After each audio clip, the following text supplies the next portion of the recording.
Alright, nkulamusizaako nnyo mukwano gwange najjo sinza obanga otuwuliriza webale kwekuumira ku Yugi Update TV. Olunaku olw'eggulo General Muhoozi Kainerugaba yasinkanye Salva Kiir, pulezidenti w'eggwanga lino erya South Sudan. Kakati nno Kiir ono basinkanye okwogera ku nsonga ez'okunywereza ebyokwerinda mu ggwanga erya South Sudan saako n'eggwanga erya Uganda. Jjukira gye buvuddeko emabega bali Uganda yatulaga nti nno waliwo obulumbaganyi obwali bukoleddwa mu ggwanga erya Uganda era nga bano Abasudaani bagenda mu maaso n'okuba nga bakola obulumbaganyi buno, ekintu bannayuganda kye bawakanya ennyo ekitaali kituufu. Enfunda eziwerako tulaba nga Chief of Defence Force Muhoozi Kainerugaba agenda mu maaso n'okusisinkana abakulembeze ab'enjawulo nkwogera ku issue y'emu, ne bukyanga atandika kutalagga mawanga okwogera ku stabilization ey'okunyweza ebyokwerinda mu ggwanga. Tetulabawo nkyukakyuka yali ekoleddwa, so bannayuganda nga bo bakirabanga ekintu eky'okwejalabya n'ekyokwonoona ssente z'omubi bw'omusolo oba ssente ez'eggwanga mu kutalagga mu kukola projects ezigenda mu maaso nga zisuula ekonomi y'eggwanga so nga terigitwala mu maaso. Kati tumanyi lwaki mu kaseera kano nga akalulu katuuse aka 2026 general elections tulaba nga amagye ge UPDF gagenda mu maaso n'okusinkana abakungu ne ba delegates mawanga ag'enjawulo. Baneiba naddala b'okumulirwano tetumanyi nsonga lwaki. Kino nno kalinga kabonero akakulaga nti nno gavumenti ya Mwami Museveni yandibanga yeeraliikiriddemu ng'erina okunyweza ebyokwerinda okuva mu mawanga gano ag'okumulirwano. Baneiba balina okunyweza enkolagana yaabwe ne baneiba, kubanga ekintu kyonna bwe kigenda mu bukyamu ne kibateekako intimidation kitegeeza nti nno balina okufuna support okuva ku mawanga ag'okumulirwano. So kyekintu kye basinze okweraliikira kuba balaba nga Robert Kyagulanyi Ssentamu ow'ekibiina kino ekya National Unity Platform kiri cooperative nnyo, kikolagana n'amawanga ag'enjawulo okulaba nga babasapootinga mu ki ekigenda mu maaso mu ggwanga, kuba nabo obulumi babufiiringa kyekimu. Kakati tuwewuunya nnyo kulaba nga Chief of Defence Force agenda mu maaso n'okuba nga atalagga amawanga, ng'atalagga bakulembeze, bannabyabufuzi, abakulu mu bitongole eby'amagye mawanga amalala.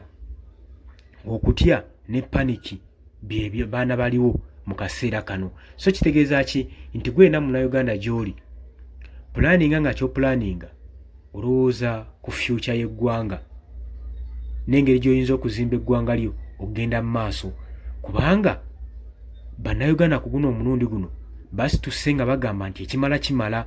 Bakooye okubonaabona, bakooye okutuntuzibwa, bakooye okusibibwa, bakooye obwavu mu ggwanga lyabwe. Kani imagine omuntu n'atuuka n'okwetta olwa just ekyokulya mu nsi eyo.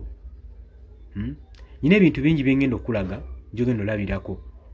Mu Uganda wandisanga nga ekintu bye tusinga okukola kwe kulunda n'okulima, naye amata newankubadde tugafulumya ne gafuladinga n'ofuladinga naye gakyali ku bbeeyi ya waggulu nnyo mu ggwanga erya Uganda, era mu Uganda mulimu abantu batanywako ku mata.